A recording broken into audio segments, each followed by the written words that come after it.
Hello friends, Tally Prime की series में आपका स्वागत है। पिछले सेशन में हमने देखा अगर हमें बैंक में कोई पेमेंट प्राप्त होती है तो उसकी एंट्री किस प्रकार हम कर सकते हैं, और अगर हम बैंक के द्वारा पे करते हैं तो उसकी एंट्री किस प्रकार से कर सकते हैं। इस सेशन में हम देखेंगे अगर हमें डायरेक्ट एक्सपेंसेस यानी कि जो ट्रेडिंग अकाउंट में आने वाले एक्सपेंसेस होते हैं अगर वो पे करने हैं तो उसकी एंट्री अकाउंट्स में किस प्रकार से टेली प्राइम में करेंगे, और अगर हमें इनडायरेक्ट एक्सपेंसेस की पेमेंट करनी है तो जो कि प्रॉफिट एंड लॉस के अंतर्गत आते हैं डेबिट साइड पे, उनकी एंट्री किस प्रकार से कर सकते हैं टेली प्राइम में। तो सबसे पहली एंट्री जो है वो डायरेक्ट एक्सपेंस है। ऑक्ट्राइड पेड 1600 रुपये बाय कैश मैंने 1600 रुपये ऑक्ट्राई पे किया है। और दूसरी एंट्री जो है वो इनडायरेक्ट एक्सपेंस है जो कि टेलीफोन एक्सपेंसेस है, जो कि प्रॉफिट एंड लॉस के आइटम है। वो 1000 रुपये मैंने उसमें पे किया है, लेकिन वो पेमेंट बैंक के द्वारा किया है। तो दो तरीकों मैंने दो और एंट्रीज की हैं।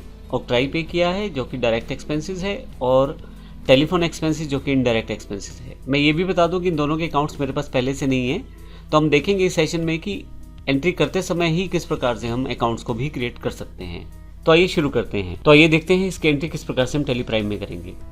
सबसे पहले हमें ऑक्ट्राई जो कि हमारा डायरेक्ट एक्सपेंस है उसकी एंट्री करनी है। तो हमारे पास ऑक्ट्राई का अकाउंट नहीं है, तो अगर कोई अकाउंट हमारे पास पहले से नहीं है तो उसकी एंट्री किस तरह से कर पाएंगे टेली प्राइम में साथ ही अकाउंट्स बनाते समय। तो आइए देखते हैं इसको किस प्रकार से करेंगे। सबसे पहले क्योंकि ऑक्ट्राई की एंट्री है और 1600 रुपये हमने उसके लिए पे किए हैं, एक पेमेंट एंट्री है, तो इसके लिए जो हमारे पास वाउचर आना चाहिए वो पेमेंट का वाउचर आना चाहिए। उसके लिए मैं यहाँ से पेमेंट वाउचर सेलेक्ट कर लेता हूँ। अब यहाँ पे अकाउंट में मैं जब भी कुछ टाइप करने की कोशिश करता हूँ तो यहाँ पे देखें आप, लिस्ट ऑफ लेजर अकाउंट्स यहाँ अवेलेबल हो जाते हैं। हालांकि मुझे पेमेंट करना है, पेमेंट किस माध्यम से करता है पहले मुझे ये बताना है। तो कैश के द्वारा मुझे 1600 रुपये पे करने हैं, तो कैश सेलेक्ट कर लेता हूँ, यहाँ पे मैं एंटर कर देता हूँ। अब मुझे 1600 रुपये पे करने हैं, तो ऐसे केस में अब मुझे जिस अकाउंट के लिए पेमेंट करना है यानी कि ऑक्ट्राई अकाउंट में, वो मेरे पास नहीं है। तो मैं कुछ भी टाइप करना शुरू करूँगा तो यहाँ पे मेरे पास काफ़ी सारी लिस्ट ऑफ लेजर अकाउंट्स आ जाएंगे। तो सबसे पहला ऑप्शन यहाँ क्रिएट का आपके पास यहाँ भी अवेलेबल है। अगर मैं इसे क्लिक कर दूँ तो आप देखेंगे जो लेजर क्रिएशन स्क्रीन है वो यहीं पे अवेलेबल हो जाएगी। अब यहीं से मैं नया अकाउंट बना के यानी कि नई लेजर बना के साथ साथ एंट्री भी कर सकता हूँ। तो आइए देखते हैं किस प्रकार से कर सकते हैं। तो सबसे पहले तो मैं यहाँ पे जो ऑक्ट्राई अकाउंट है उसको मैं यहाँ बना लेता हूँ ऑक्ट्राई एक्सपेंसेस के नाम से। ये अंडर मेरे पास डायरेक्ट एक्सपेंसेस में आएगा, तो डायरेक्ट एक्सपेंसेस सेलेक्ट कर लेता हूँ यहाँ से मैं, और यहाँ नॉट एप्लीकेबल करते हुए यहाँ से ना बैंकिंग डिटेल आएगी ना इसका मेलिंग एड्रेस वगैरह कुछ भी नहीं, सिंपल अकाउंट इसका बनेगा डायरेक्ट एक्सपेंसेस के अंतर्गत। यस कर देता हूँ। तो मेरे पास देखिए अकाउंट साथ साथ ही बन गया, यानी कि लेजर मेरे पास साथ साथ क्रिएट हो गई है।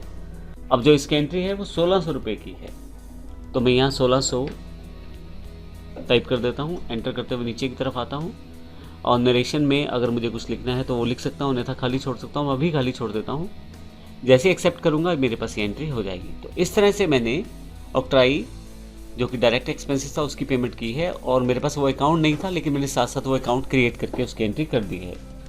अब साथ ही देखेंगे हम कि जो हमारे इनडायरेक्ट एक्सपेंसेस होते हैं उसकी हम एंट्री या उसकी पेमेंट अगर हमें करनी है तो वो किस प्रकार से कर सकते हैं। तो हमारे पास एक टेलीफोन एक्सपेंसेस है जिसके लिए हमें 1000 रुपये पे करने हैं, वो भी बैंक के द्वारा। सेम डेट की एंट्री है दो, जो कि हमारे पास 2 तारीख की एंट्री है। टेलीफोन एक्सपेंसेस 1000 रुपये बैंक के द्वारा मैंने पे किए हैं, ये भी पेमेंट की एंट्री है। तो आइए देखते हैं इसको किस प्रकार से हम कर सकते हैं। टेलीफोन एक्सपेंसेस जो है वो एक इनडायरेक्ट एक्सपेंसेस है, प्रॉफिट एंड लॉस की डेबिट आइटम है।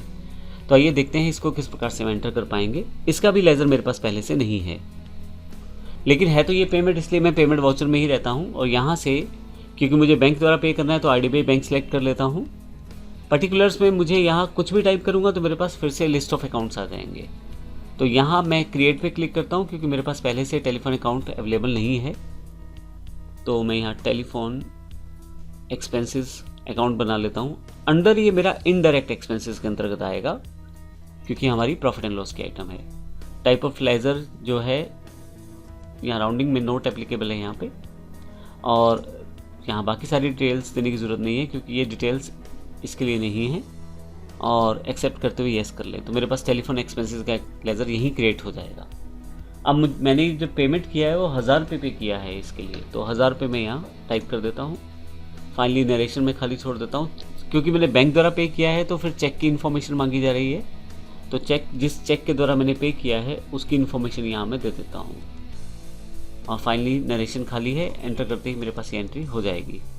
अगर आप एस्केप करके बाहर आ जाएं और डे बुक में देखें तो आपके पास टेलीफोन एक्सपेंसेस और ऑक्ट्राई एक्सपेंसेस दोनों की पेमेंट एंट्री यहाँ पे अवेलेबल है। तो इस तरह से आप इन एंट्रीज को कर सकते हैं। जो आपकी डायरेक्ट एक्सपेंसेस या इनडायरेक्ट एक्सपेंसेस होते हैं उनकी एंट्री आप टेली प्राइम के द्वारा इस प्रकार कर सकते हैं। अगले सेशन में हम कुछ कॉन्ट्रा एंट्रीज के एग्जाम्पल देखेंगे और जानेंगे उसको किस प्रकार से हम टेली प्राइम में एंटर कर पाएंगे। धन्यवाद।